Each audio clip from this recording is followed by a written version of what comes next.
Police officer pinagbabaril patay habang nagdarasal sa loob ng isang masjid sa Madamba, Lanao del Sur.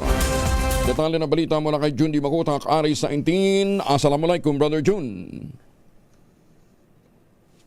Brother Jun? Ohayo gozaimasu sa mga suki natin dyan sa Japan.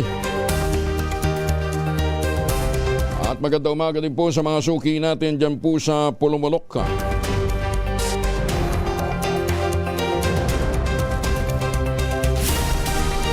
Pilipinas, ang oras 18 minuto na makalipas ang alas 4 ng umaga.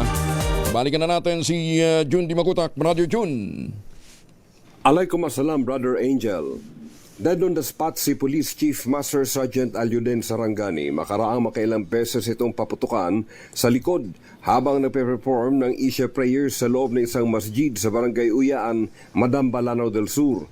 Ayon sa Madamba Police Office, ang biktima ay nakadestino sa Madamba Police Station at residente ng Barangay Tungan-Tungan, Madalim, Lanao del Sur. Nagtamo ng mga tama sa katawan at ulo ang biktima sa hinagaran nitong kamatayan habang mabilis na tumakas ang gunman sa hindi malamang direksyon.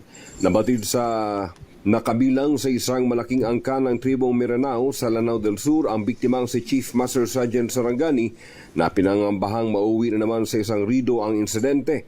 Ang insidente ay mariin namang kinukundina ng Muslim community dahil sa hindi na umano iginalang ang kabanalan ng masjid. Mariin namang kinukundina ng pamunuan ng Probar at ng Lanao del Sur provincial officials ang insidente at patuloy na pinaghahanap ang killer upang mapanagot sa batas.